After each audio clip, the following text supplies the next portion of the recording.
Great. So, my presentation is about our generation's not-so-strange addiction. And this actually goes right hand in hand with Caroline's speech given earlier this morning. So, I would like you not to raise your hand, but just to take note of how many phones are on the table.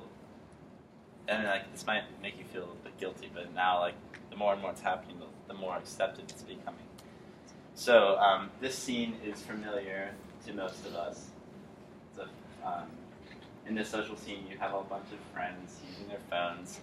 And when I find myself in this, I always wonder, what are we doing together right now? Because we're all just looking at our phones.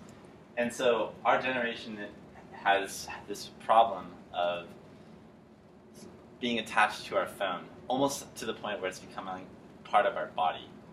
And so from psychguides.com, 90% of American adults own a cell phone, which is a crazy statistic. Obviously, it's risen a lot from the technology age.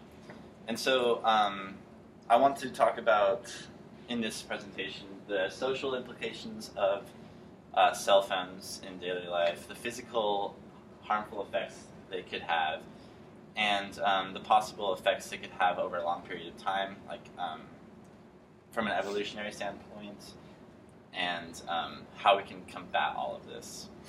So first I want to talk about this artist named Eric Pickersgill. He's a photographer and artist, and he has a project titled Removed. And I'll show you several images of this project. And what he does is he takes pictures of people who are looking at their phones, and then he takes the phone away, so they're just staring at their hand, and it shows you the addiction that is there. And so he has a project statement where he kind of defines his motives of what made him want to shoot this project. And he has this brilliant idea of it's like an analogy for connecting phone usage to a body limb, but it being phantom limbs. So he says it's part of our body. I mean, we use it to bat away social situations and avoid people, and it's become phantom limb. If you don't know, is if you have a body part amputated or is missing, then the nerve endings just ends right there, and you kind of feel like you still have that missing body part, but it can cause pain because the nerve endings are severed sometimes. So it's just kind of the thing that's always there in our heads, and we feel a sense of nakedness without our phones, as you might have felt before. So here are some of the images of his project.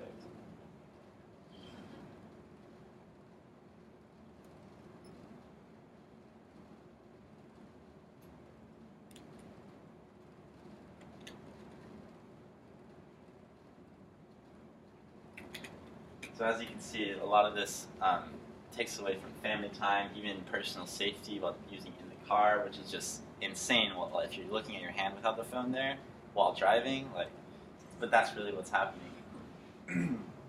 So moving on to the social implications, there are plenty. So as I said before, we use them to avoid people. It takes us away from being present in the moment with friends, easily distracts us in classroom settings and other settings. Can cause stress with read receipt. I think that can be stressful sometimes. Can be a sleep disturbance. I'm usually on my phone is the first thing I look in the morning, last thing at night. Causes communication misunderstandings with text messages, and also develops over time a shorter thought process.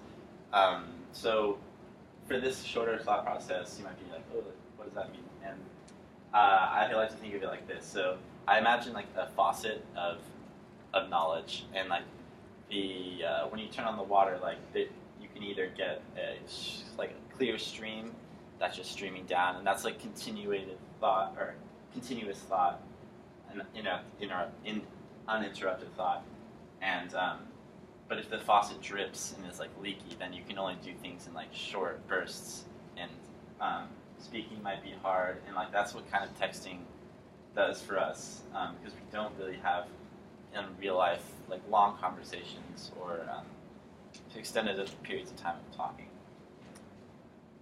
So some of the physical effects are eye strain, which from Berkeley Wellness, 90% of children and young adults have myopia, which is nearsightedness. So we spend so much time focusing our eyes, and it takes a lot of energy to point our eyes in a direction that meet closely instead of looking for far off distances.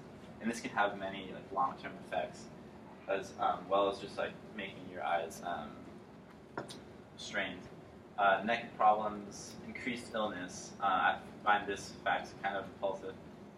University of London said that 1 in 6 cell phones are contaminated with fecal matter because we sometimes don't always wash our hands, and when's the last time you sanitized your phone? So that was pretty a shock to me. And then also they attribute to car accidents from the National Safety Council, 1.6 million phone-induced crashes per year, which is 1 of every 4 accidents.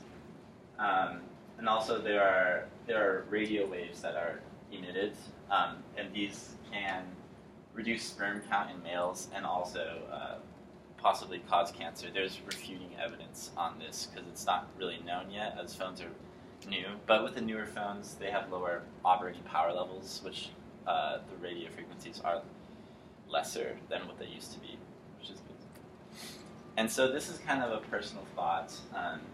This wasn't really online anywhere, but my friend Richard explained it to me once, and he's a really smart guy. So we were eating in Huntington Beach, and we were at a sports bar, and we just tried out this place brand new. And at our booth, there's about 3 TVs that we were basically forced to watch, and it was so hard to converse because we just had a TV right in our booth, right here, saying just displaying a compilation of fail videos, and we just had to watch each one and sometimes comment on it, but it was what is happening?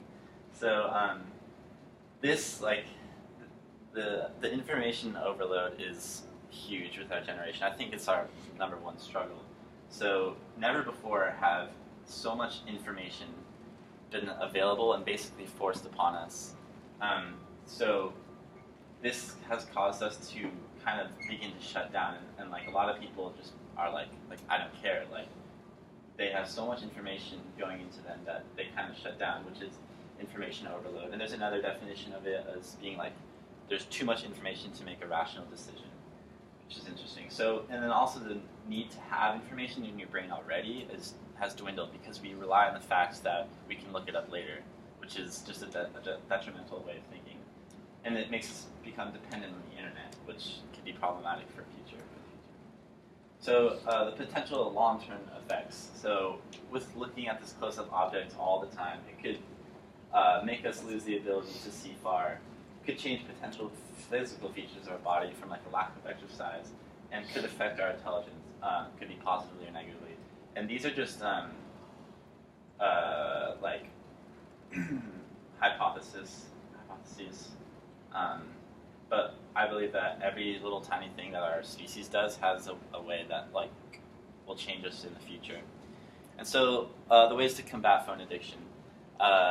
One of the best ways is to read books for that consistent knowledge of the faucet, the steady stream, and then to enjoy nature, be outside, unplug for an hour a day. Consider leaving your phone in your room for a day, which might be hard, but definitely consider that. And appreciate the time it takes to complete a senior class. And one more statistic is the Environmental Protection Agency said that the average American spends 93% of their time indoors, which is crazy. We're just indoor creatures. So outdoors are really good for us. That is the conclusion of my speech.